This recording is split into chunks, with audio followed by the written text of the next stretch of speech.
Welcome to Stuff You Missed in History Class from HowStuffWorks.com.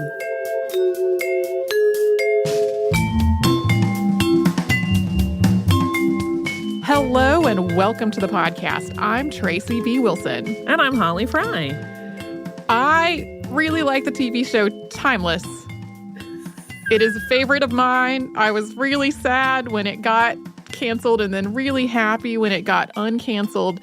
And in the first season of this show, it seemed like every time I turned around, I would think, hey, we have an episode of our podcast about this.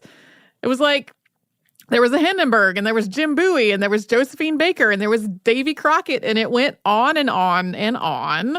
There were so many that before the second season started up, I actually made a board on our Pinterest called As Seen on Timeless, where I pinned all the episodes that relate to past episodes of that show. So early on in season 2, I was watching Timeless, and a historical figure showed up on the screen that made me go, okay, stop everything. This has to be a podcast. And it was a very similar reaction to the one that several of the people on the screen in the show had, because this is about Wendell Scott, who was a black driver from the early days of NASCAR. Almost his entire racing career took place in the segregated South. I didn't go into this intending to write a 2-part podcast on NASCAR, but once again, we have a surprise 2-part sports podcast. Also, I wanted to note that there are people who knew him who pronounced his name more like Wendell, but the vast majority seem to say Wendell, including some interviews with his children. So if at some point you're watching old TV footage about Wendell Scott and you're like, why did they say Wendell? Wendell seems to be the more common. Some of that is probably an accent thing, right? Yes, probably. Like I could see someone with a heavy Southern accent drawing out that second syllable a little bit more. Well, and there were times that they would make rhymes, like chants. We don't really, most of them are a use of a word we wouldn't necessarily say on the show. Right. That would rhyme with it if you said it, Wendell. So that might have influenced some people's pronunciation as well. So Wendell Scott was born in Danville, Virginia on August 29th, 1921. He was one of 4 children in a family that included half-siblings from his parents' prior marriages. Danville was largely a working-class city, with its major industries being tobacco and textiles. Wendell's father was employed as a driver for a couple of more affluent white families, and he also worked on their cars. From an early age, Wendell was learning the basics of auto mechanics while helping his father. During the Great Depression, work in Danville started to become scarce, and the family moved to Pennsylvania, where his dad got a job in a Studebaker factory. And it was while they were living out there that Wendell's parents split up. Wendell didn't see his father again for years, and this was really hard on him. He developed a stammer, and he didn't do very well in school. After a while, his mother moved them to Kentucky, where she had some other family. When his grandmother's health started to decline, the family was moved back to Danville so Wendell's mother could help take care of her. And this is really when Wendell started to experience the realities of segregation. His schools in Pennsylvania and Kentucky had been integrated. When he remarked to his mother that there weren't any white students or teachers at his school in Danville, she told him, and there won't be either. By his teens, Wendell was already working to try to help support the family and to buy his first car, which was a beat-up Model T that he rebuilt using parts scavenged from a junkyard. He grew sweet potatoes and tobacco to sell, and he worked at a drugstore. He left school before graduating from high school so he could become a bricklayer because he wanted to help the family afford to send his younger sister to college. Wendell Scott had spent most of his life saying that he didn't want the kind of life that was typical for a black man living in Danville, which was likely to include difficult manual labor that came with significant health risks. Working in tobacco fields and textile plants was physically grueling work, and lung problems were common due to the exposure to tobacco and fabric dust. He didn't really want to be a low-paid cog in a wheel that was mostly making money for someone else. These are still very difficult and grueling jobs with risks of lung damage. but they're also a lot less common because most of the textile plants moved to Mexico and people quit smoking so much. Scott soon found that being a bricklayer just had too much in common with all those jobs that he had spent his whole life saying he didn't want to do. So he quit. He started driving for a taxi company, and gradually he saved up enough money to afford his own cab. Scott developed a reputation for being the kind of taxi driver who would get you where you were going fast and would probably also know where you might be able to find some not necessarily legal indulgences along the way. When somebody got into his cab and mentioned wanting a drink, he knew where to get one. After the end of Prohibition, the Commonwealth of Virginia allowed the sale of liquor in state-managed alcoholic beverage control stores, but liquor by the drink was still illegal. He wasn't personally much of a drinker, though. He was a devout member of the New Hope Baptist Church, although he wasn't always actively attending services. This get-you-there-fast reputation also earned Scott a police record pretty quickly, with most of his citations being for speeding. One officer in particular seemed to have a grudge against him and wrote out 11 of the 13 tickets that he received during his time as a taxi driver. Then when he was 20, he was charged in a scheme to sell stolen motor oil, for which he served 60 days at a prison farm as part of a plea deal. In 1940, Scott met Mary Bell Calls while driving his cab, and soon they were courting. In 1942, during World War II, Scott was drafted, and he served as part of the 101st Airborne, although his actual work was about maintaining vehicles and doing manual labor. He married Mary while on leave on July 10, 1944, and she gave birth to their first child while he was still deployed. They would go on to have 6 children together. Later on, they would also raise a 7th child who Scott had with another woman during his racing career and who they took in the 1950s after the young boy's mother was killed. After the war, Scott went back to Danville, and the city refused to renew his taxi license on the justifiable grounds that he had way too many speeding tickets to allow that. So Scott started working on a plan to move the family out to California, but he was convinced to stay in Danville when the owner of the city's black funeral home asked if he could work on his cars before he left. Soon, Scott was picking up other work as a mechanic, building on the knowledge that he'd picked up from his father as a child and from his military service during the war. This mechanic work started to blossom into a small business, housed in a tiny building that the owner of the funeral home built. But Scott took on a partner who wasn't nearly as conservative with their money as he wanted them to be. While Scott planned to pay both of them a salary while carefully saving and reinvesting for their business, his partner kept giving himself advances on his pay and eating into that next week's budget. This venture ended abruptly when Scott's partner was killed in an accident that also burned the shop down. Scott was becoming well known as a good mechanic, but with the loss of the little shop and everything in it, he needed more income than he could really earn. So he turned to a second source of income, which was running bootleg whiskey. And we will talk more about that after a sponsor break.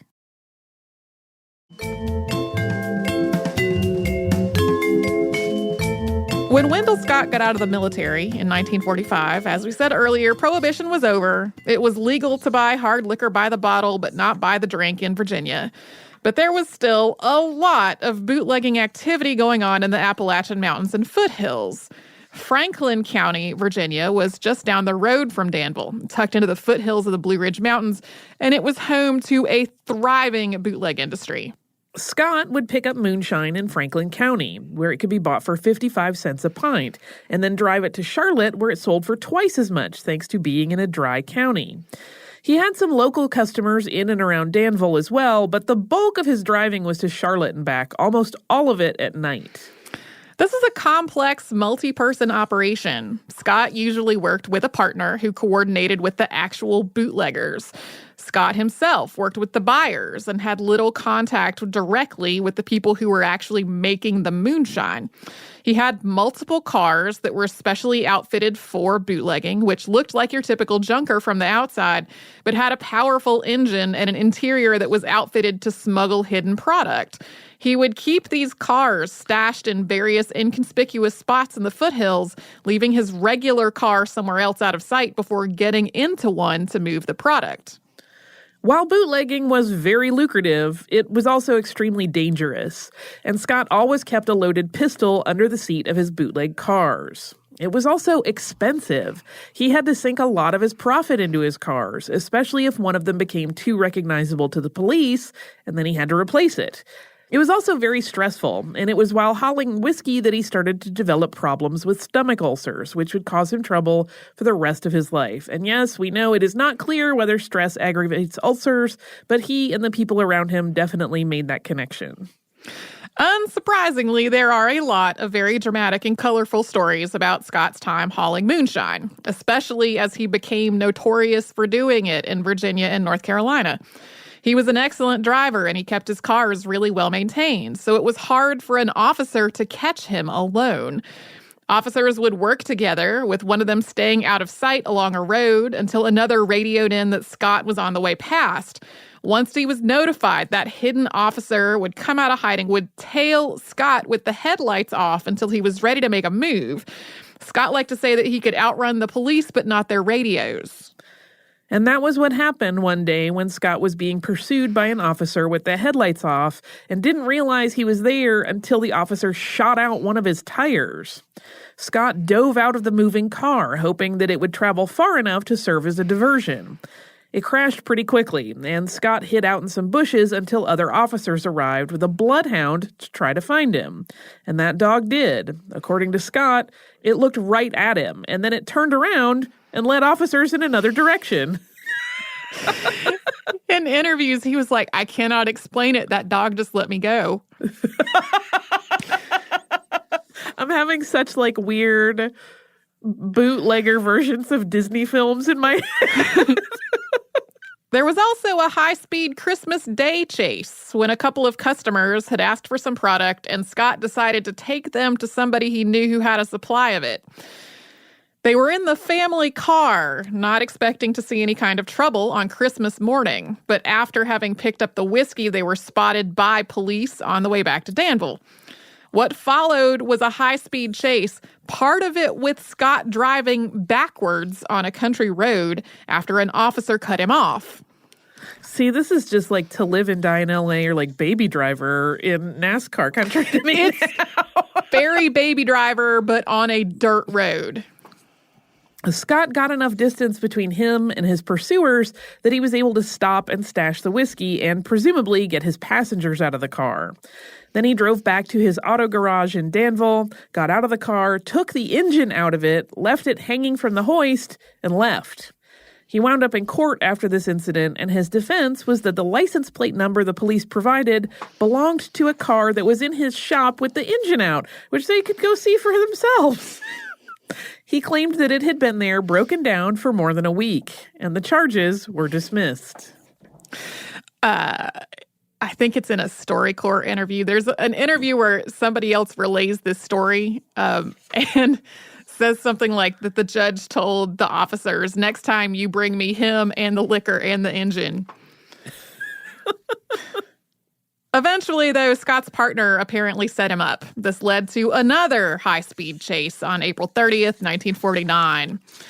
Scott's goal in these chases was usually to make it to the highway, where he had more room to maneuver and could usually outrun law enforcement. But this time, just before he got to the highway, he had to swerve to avoid a group of drunken pedestrians, some of whom were his customers, and his car, which was full of whiskey, crashed into a house. Local law enforcement charged Scott with reckless driving and turned the moonshine issue over to federal authorities. A federal grand jury delivered an indictment on September 12, 1949. And although Scott pleaded guilty to his charges, he was sentenced to 3 years probation because he didn't have any prior moonshine convictions. Which is kind of funny given his reputation. Yeah. Well, Scott's wife had always been terrified of his work in moonshine. He had kept it secret from her at first, and when she found out, she wanted him to stop. Now that he had a conviction on his record, continuing to be involved with bootlegging was a much bigger risk, so he needed to find another way to try to make more money. And that was what brought him to NASCAR, which we're going to talk about after a sponsor break.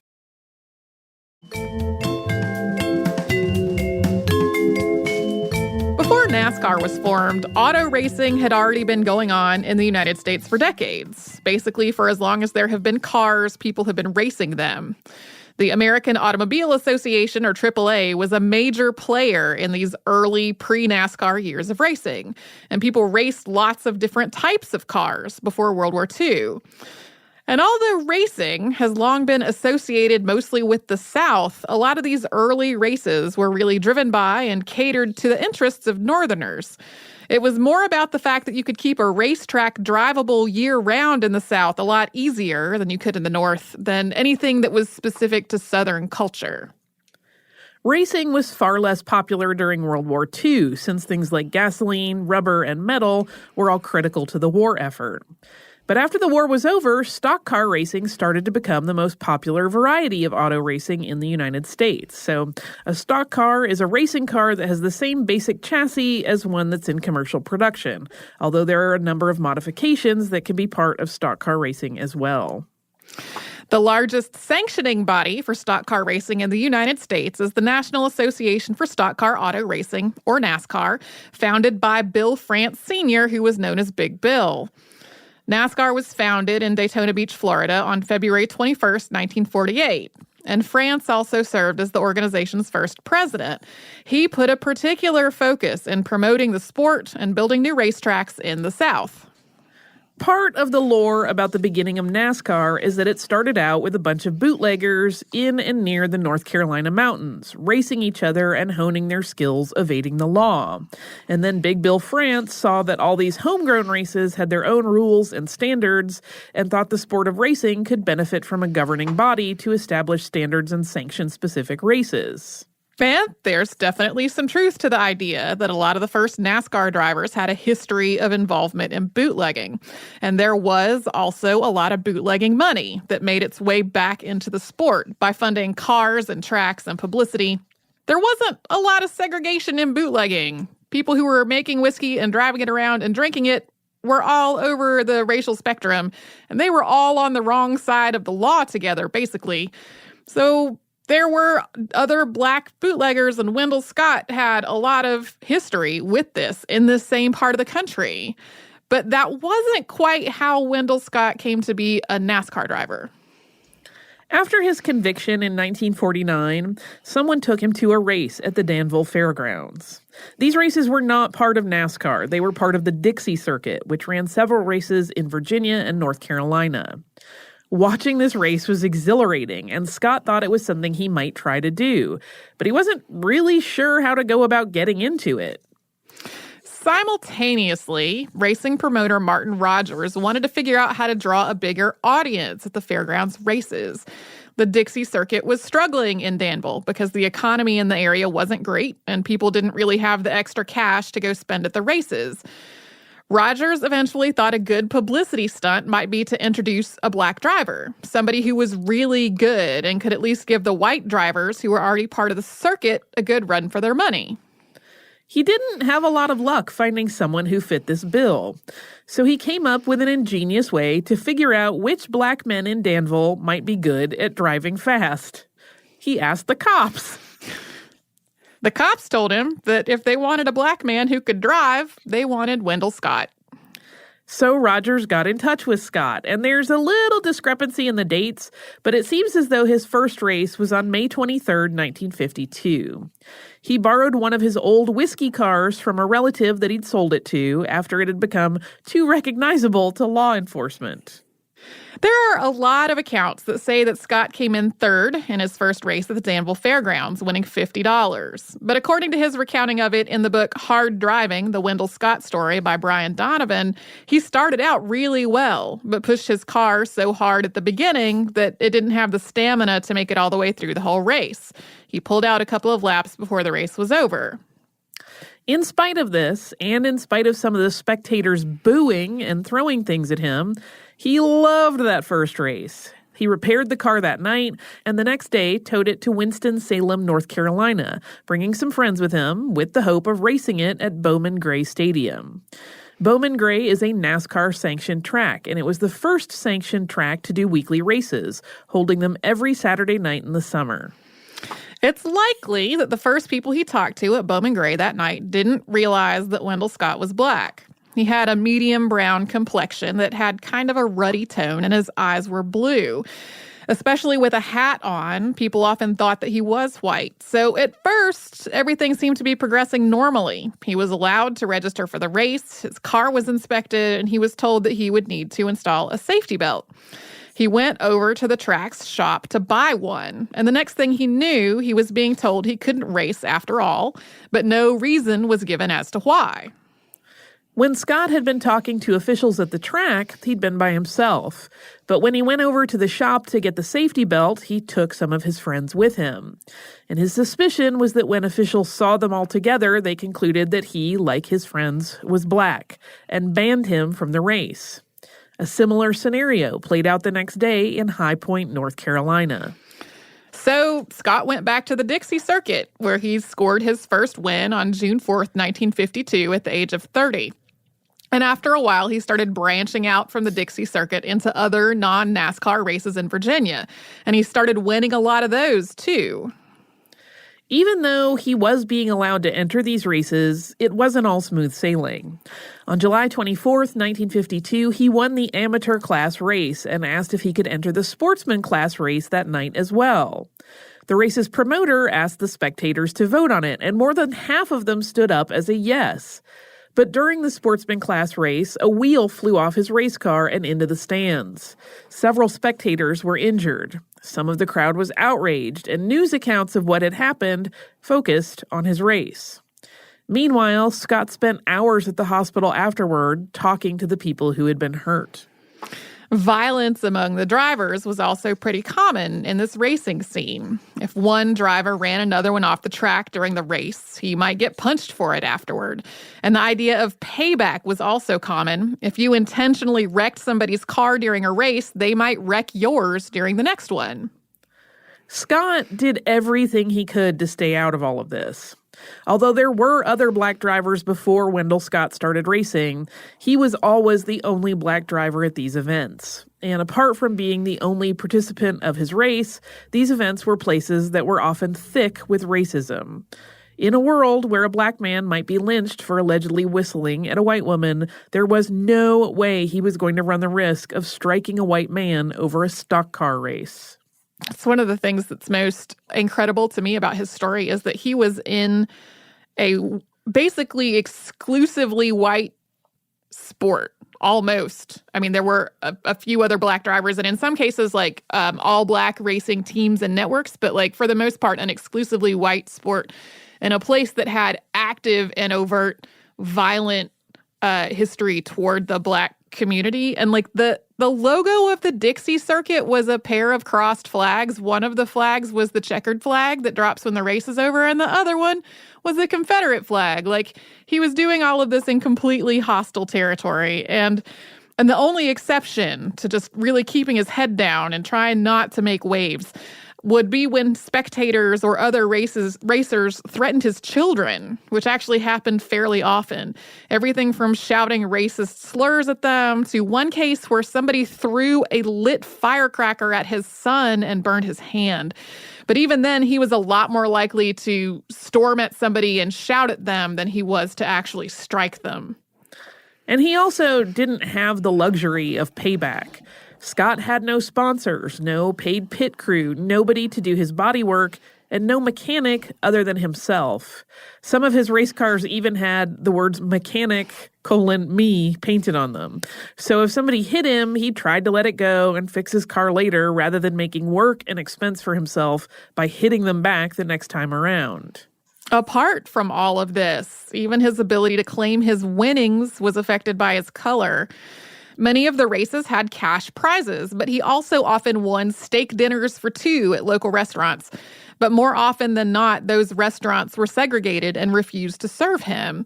A number of times, he insisted that the restaurant give him what he had honestly and fairly won. And the restaurant either allowed him to come to the kitchen door and take his meal to go, or reimbursed him for the so-called value of the meal, which was always way less money than the meal would have actually cost if someone was paying for it. Wendell Scott was finally able to enter a NASCAR-sanctioned race in 1954. And we're going to talk about that and the rest of his NASCAR career on our next episode. I'm looking forward to that one because it also has a lot of excitement. Do you have some exciting listener mail for us? I do. This is from Keelan, and it is about our recent episode about the Battle of Cajamarca and the fall of the Inca Empire. Hello, Holly and Tracy. My name is Keelan, and first I'd like to thank you by way of the podcast for making my commute to anywhere more enjoyable and less anxious. I'm going to skip ahead just a bit.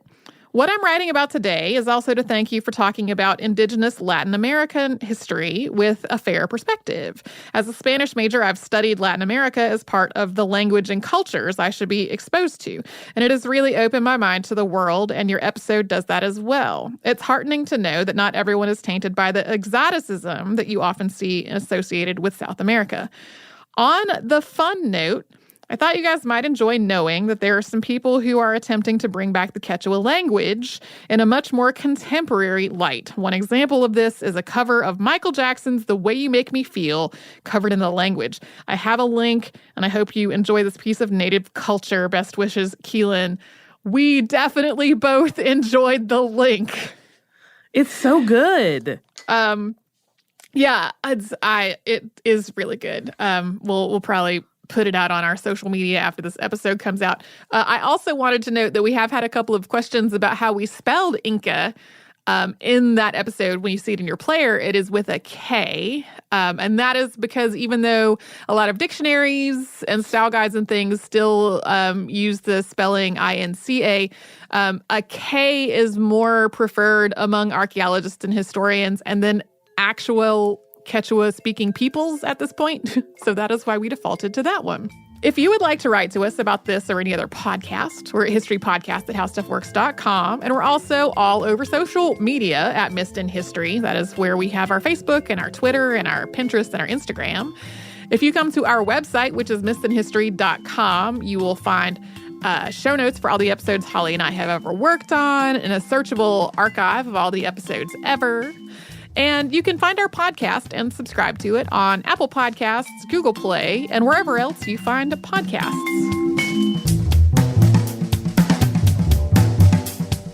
For more on this and thousands of other topics, visit howstuffworks.com.